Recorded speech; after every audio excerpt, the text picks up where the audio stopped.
Alléluia. Merci Seigneur pour tout ce qu'il fait, Oui, Seigneur.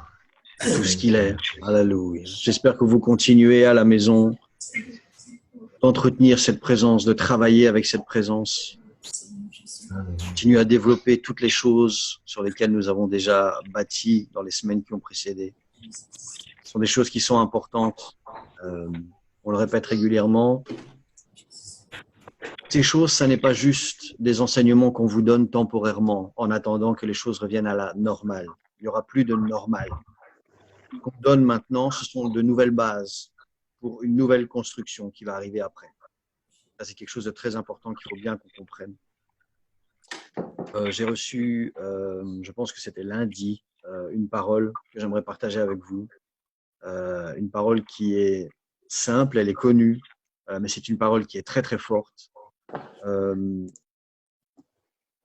J'aimerais partager ceci avec vous. C'est ce principe entre la chair et l'esprit. Vous ne voyez pas bien ce qui est affiché si vous regardez sur les téléphones et ce genre de choses. Je vous rappelle qu'il y aura le replay qui sera remis sur la page Facebook. Vous aurez l'occasion de revenir sur la vidéo et de voir ça plus en détail. Le message que Dieu a mis sur mon cœur, c'est ce combat entre la chair et l'esprit. C'est un combat dont nous parlons depuis le début de ce confinement. Ce qui se passe, c'est vraiment la raison, ou en tout cas une des conséquences de ce confinement, c'est que ça nous pousse, étant donné que nous n'avons plus d'autres excuses, nous n'avons plus d'autres activités, ça nous pousse à rester concentrés sur le Seigneur. Et le Seigneur a mis sur mon cœur très fort ce combat entre notre chair et son esprit. Et si je vous parle de chair, si nous étions à l'église, si j'étais en train de prêcher dans ce scénario, dans ce cadre de nouveau entre guillemets normal, nous le connaissions avant, il y a des versets qui vous reviennent normalement plus ou moins en tête. Il y a des versets qui sont des versets clés vers lesquels beaucoup de prédicateurs se penchent ou en tout cas commencent à préparer leur enseignement parce que Dieu met ce genre de sujet sur leur cœur. Je pense ici voilà, à Marc 14 qui dit « Veillez et priez pour ne pas tomber en tentation parce que l'esprit est bien disposé, mais la chair est faible. » Ce sont des versets qui sont connus. Jean 3, 6. Ce qui est né de la chair est chair, ce qui est né de l'esprit est esprit. Deux choses qui sont séparées, ce sont des versets qui sont connus. Romains 8, 6. L'affection de la chair, c'est la mort, alors que l'affection de l'esprit, c'est la vie et la paix. Donc, toutes des choses qui font la distinction entre tout ce qui est chair, tout ce qui est esprit, et la Bible explique clairement qu'il n'y a pas de relation commune entre les deux. La chair est chair, l'esprit est esprit. Ce qui est chair, j'aimerais apporter quelques informations, quelques compléments d'informations que j'ai découverts ou redécouverts pendant la préparation de ce message. Ce qui est chair, quand on parle de charnel dans la Bible, c'est tout ce qui correspond à notre origine humaine. C'est quelque chose, généralement, qui est négatif. Notre chair, notre humanité, c'est quelque chose qui nous sépare de Dieu. La chair, c'est ce qui est nécessaire au corps pour vivre normalement, par la foi qui permet au Seigneur de vivre à l'intérieur de nous. C'est-à-dire que on a besoin de manger, on a besoin de boire, on a des besoins qui sont élémentaires, qui sont indispensables. Ces besoins-là sont des besoins charnels, qui sont légitimes, qui ne sont pas mauvais. Et normalement, ces besoins-là doivent être tout ce qui nous permet ensuite d'ouvrir une porte au Seigneur. Et sur cette chair qui nous permet de manger, de boire et d'être juste humain, le Seigneur vient ensuite placer son esprit et lui commence à travailler par son esprit et faire de nous des êtres spirituels. La chair n'interfère pas avec l'esprit. Notre chair nous permet de vivre et notre vie est consacrée à la vie de Christ, au royaume de Christ, à l'esprit de Christ. Ça, c'est dans un monde idéal.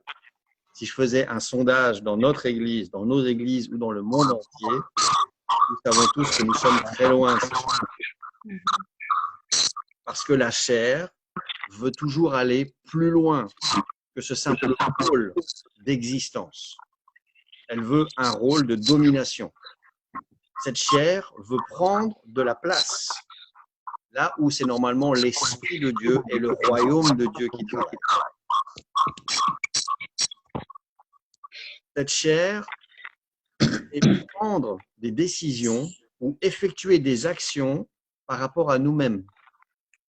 La référence de la chair, ça n'est pas Dieu, c'est nous, c'est l'homme, c'est moi. De quoi est-ce que moi j'ai besoin? Qu'est-ce que moi je peux faire? De quoi est-ce que moi je suis capable? Ça, c'est le principe de la chair. La chair commence par moi. Son objectif, c'est moi. La chair, c'est cette partie, et cette phrase, je trouve, est tellement profonde. C'est cette partie inchangée de nous-mêmes que la Bible appelle le vieil homme. Ce combat qu'il y a entre le vieil homme et le nouvel homme. C'est cette partie qui ne veut pas être transformée par Dieu. Ça, c'est la chair. C'est cette partie qui résiste. C'est cette partie qui ne veut pas se soumettre. Lorsque Dieu met des choses dans notre cœur, si l'esprit est bien disposé, mais que la chair est faible, c'est parce que Dieu met des choses dans nos cœurs. Dieu essaie de nous parler. Dieu essaie de nous inspirer. Et si vous êtes comme moi, à chaque fois que Dieu met un nouveau projet, une nouvelle prédication ou un nouveau message sur votre cœur, vous pouvez être sûr qu'il va se passer toutes sortes de choses qui vont faire que vous n'avez plus le temps ou plus l'opportunité de travailler là-dessus. Ça, c'est la chair qui réagit. C'est la chair qui comprend que si Dieu arrive à pousser son idée ou son projet au bout, cette chair va rester soumise à l'esprit. Et elle ne veut pas être soumise. Elle ne veut pas être changée. Ça, c'est ce qui se passe dans la chair. Et vous connaissez tous l'histoire de Jésus qui pose cette question lorsqu'ils font ce feu de camp. Je parle souvent de cette histoire. Jésus fait un feu de camp avec ses disciples et il pose cette question. Il fait un peu un sondage d'opinion.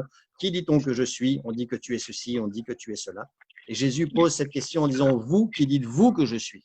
Et Pierre répond en disant, tu es le Christ, le Fils du Dieu vivant. Et ici, on voit clairement pourquoi cette chair ne peut pas nous servir en tant que chrétiens.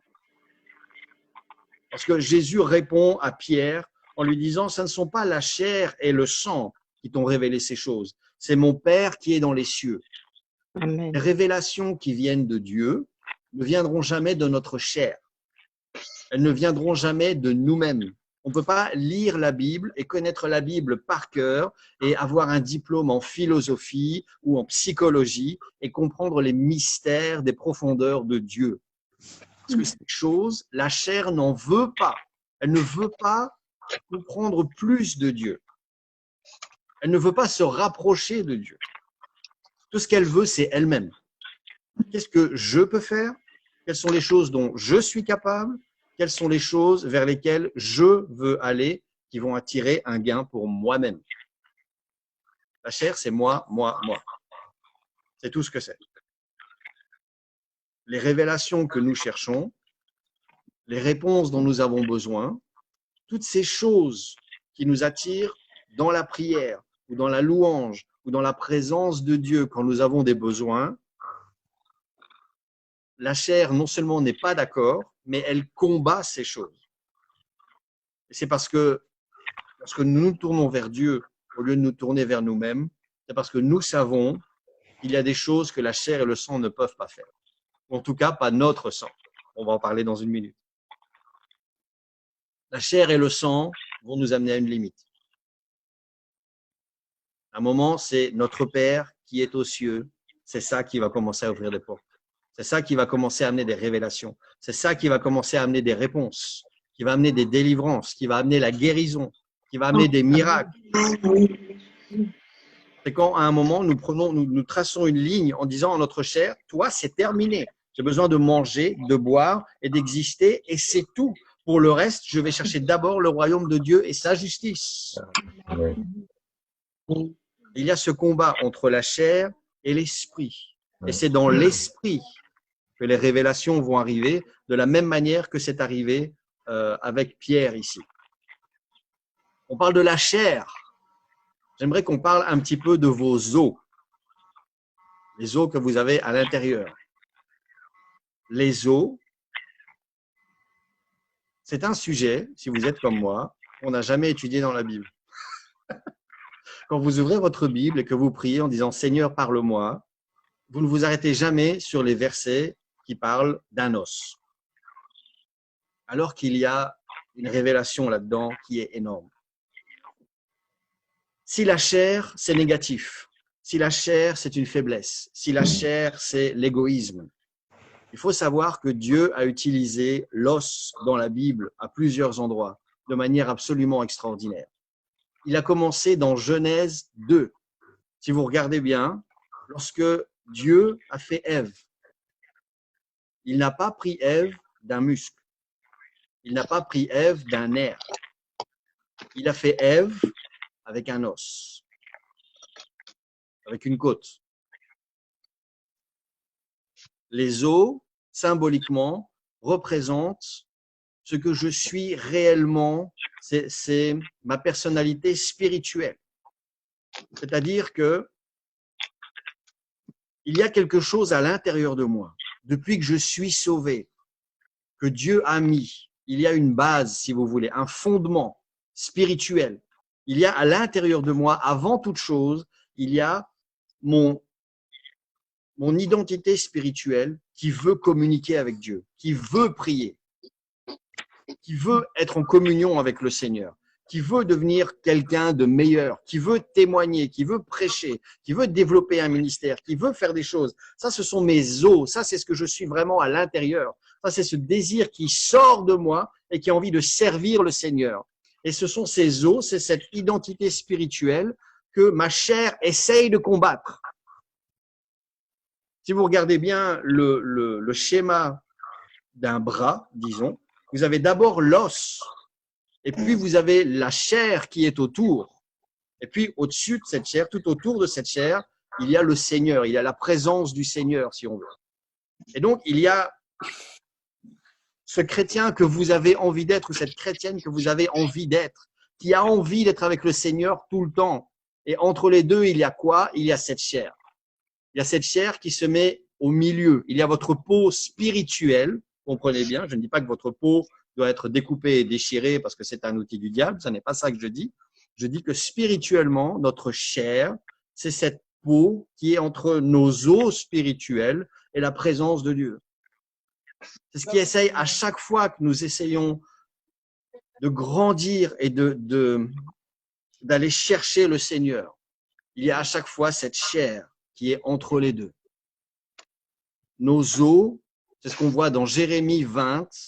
À un moment, le prophète Jérémie, il faut savoir qu'il était considéré un petit peu comme un prophète de malheur. Il avait été mis en prison parce que le roi en avait marre de toutes ces prophéties. Le roi avait des prophètes et les prophètes ne faisaient en fait que dire ce que le roi voulait. Si le roi disait « j'ai envie d'aller en guerre », les prophètes lui disaient « ainsi parle l'Éternel, va en guerre et tu auras la victoire ».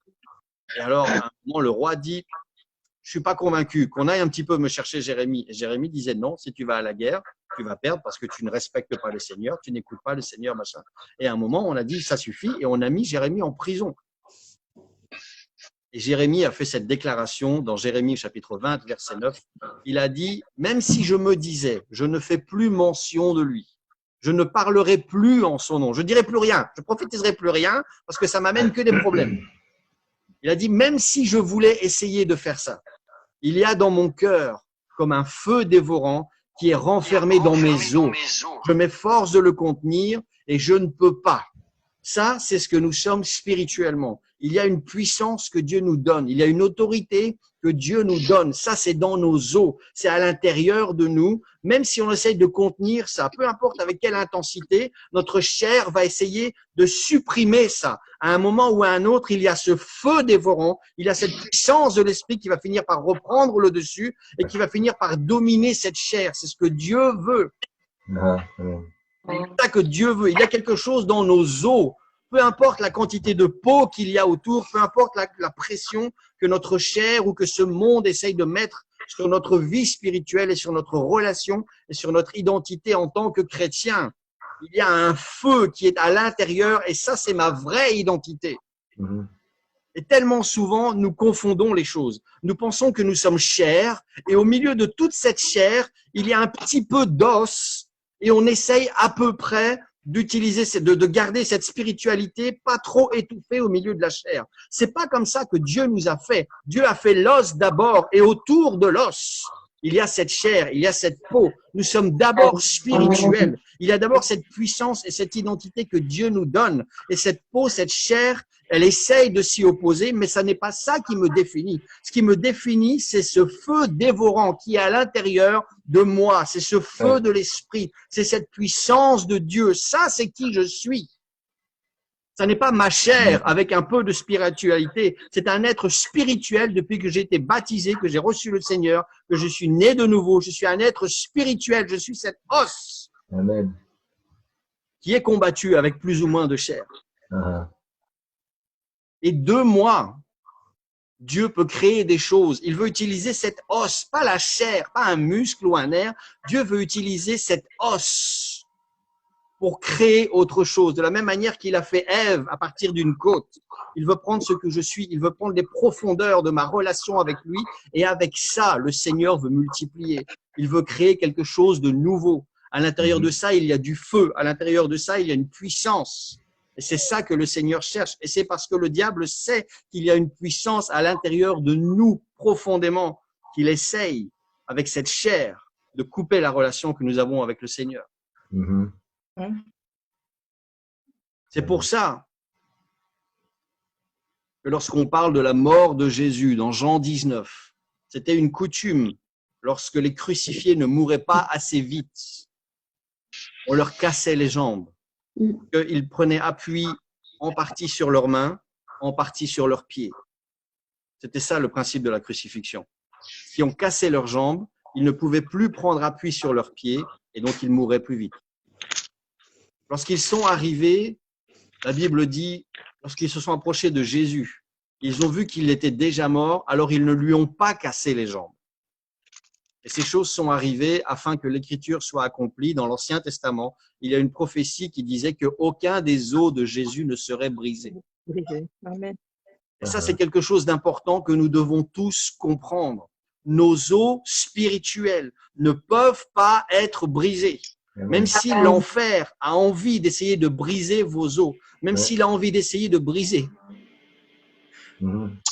Alléluia. Alléluia. Votre relation spirituelle avec le Seigneur. Le feu qui consume vos os est plus fort que cette chair qui est autour de l'os. La puissance qui est à l'intérieur de vous est plus forte. Celui qui est en vous est plus grand que celui qui est dans le monde. La puissance et l'autorité qui est à l'intérieur de vous est plus grande que cette pression qui essaye de venir contre vous.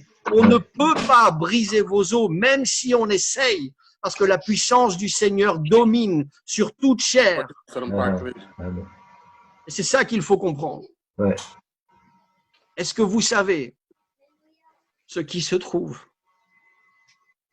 entre vos os et votre peau? C'est ce qu'on a fait avec Jésus.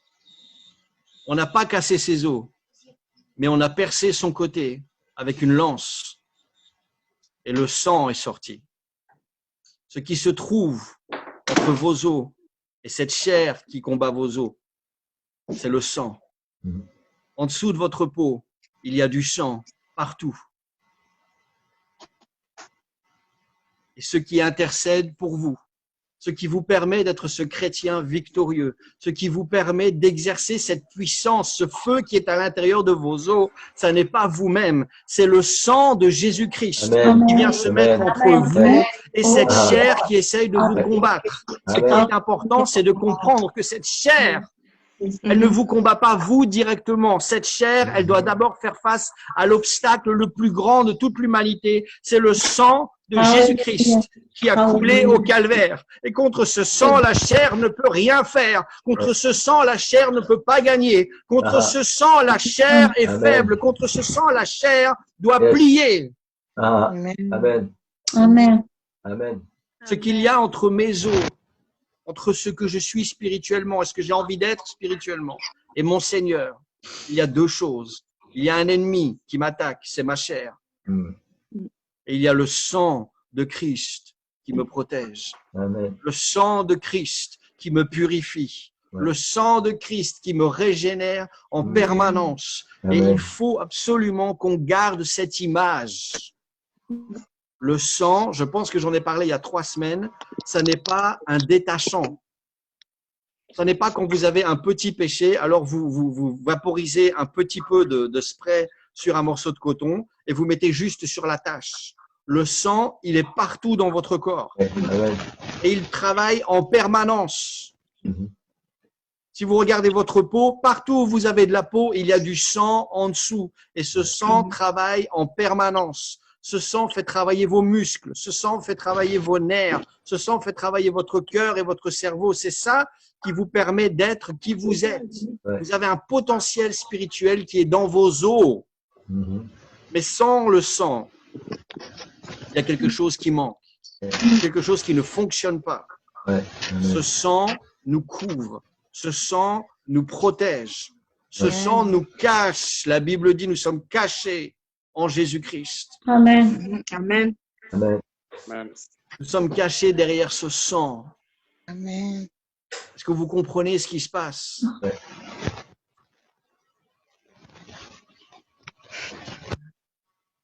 J'aimerais qu'on puisse prier sur Ézéchiel 37. On a parlé des eaux. Et j'ai une question pour ce monde qui est là dehors. Est-ce que ces eaux qui sont dehors pourront revivre ou pas? Mhm. On a déjà prié la semaine dernière. Et on va reprier encore maintenant. Nous sommes en train d'arriver à la fin du confinement. On commence à parler sérieusement de déconfinement. Il y a cette question qui se pose. J'ai demandé la semaine dernière concrètement qu'est-ce que ce confinement a changé pour vous. Et maintenant, nous arrivons tout doucement aux dernières heures de ce confinement. Dans quelques semaines, si Dieu le permet, nous allons retourner dehors. Nous allons retrouver ce que j'appelle volontairement notre ancienne vie. Si vous deviez maintenant écrire les 3 premières choses que vous feriez, si vous pouviez sortir maintenant, si vous étiez déconfiné, si demain matin, on vous dit la vie redevient normale, quelles seraient les 3 premières choses que vous ferez? Et dans ces 3 choses, combien investissent dans l'éternité? Est-ce que ce confinement a changé quelque chose? Est-ce que j'ai compris pendant ce confinement qu'il y avait cette guerre entre ma chair et mes os? Est-ce que j'ai compris que j'ai besoin du sang qui est en dessous de la chair plus que de la chair elle-même? Mhm. Dieu a fait prophétiser Ézéchiel. Il a dit prophétise sur ces eaux. Et dis-leur, ossements desséchés, écoutez la parole de l'Éternel. Ainsi parle le Seigneur l'Éternel à ces eaux. Je vais faire entrer en vous un esprit et vous vivrez. Amen. Est-ce que moi je vis maintenant? Est-ce que quelque chose a changé le premier jour de ce confinement? Est-ce que je serai un nouvel homme, une nouvelle femme lorsque je vais retourner dans ces rues, lorsque je vais retourner travailler, leur première réunion qu'on va tous avoir ensemble à l'église, elle va ressembler à quoi?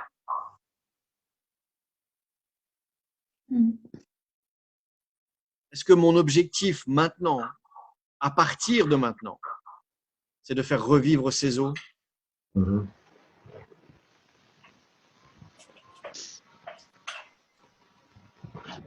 Est-ce que ces eaux peuvent revivre? Oui, ils peuvent.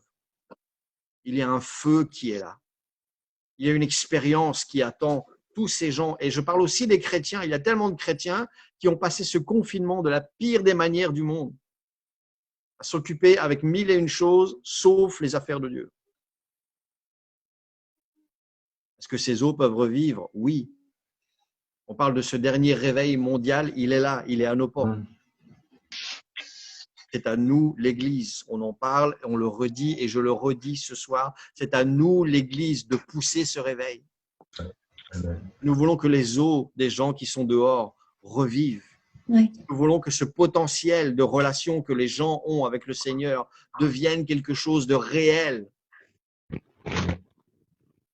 Il faut que l'Église applique entre les eaux secs qui sont dehors et l'esprit de chair, l'esprit du monde qui combat toutes ces choses. Il faut que l'Église applique le sang de Christ entre les deux.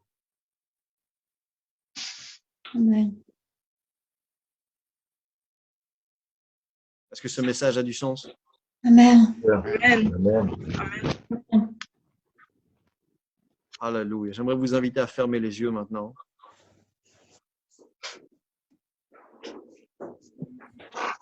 J'aimerais laisser cette question affichée. Est-ce que ces eaux pourront revivre? Et la réponse, c'est oui. Yes. Oui, Seigneur Vous Jésus. lisez les versets qui suivent. Oui, Seigneur. Oui, Seigneur. Le prophète a prophétisé. Et la Bible dit, ces eaux se sont tenues debout. Et il y avait une armée nombreuse, très nombreuse. C'est ce que la Bible déclare. Si tes eaux sont secs, si tu n'as pas encore vraiment dominé sur cette chair, tu dois appliquer le sang de Christ. Tu dois laisser le sang de Christ combattre pour toi. Mhm. Tu dois le laisser vivre en toi en permanence. Alléluia. Il faut que l'Église élève sa voix. Oui, Seigneur. Ces eaux qui sont secs, qui sont dehors. Parce que ce réveil n'arrivera pas tout seul. C'est à l'Église Oui, de Seigneur. pousser ce réveil. Prophétise sur ces eaux, c'est ce que Dieu a dit. Alléluia. Oui, Seigneur. J'aimerais qu'on puisse élever nos voix tous ensemble Oh, maintenant. sois béni, Seigneur. Sois béni pour Alléluia. ces paroles, Seigneur. Alléluia.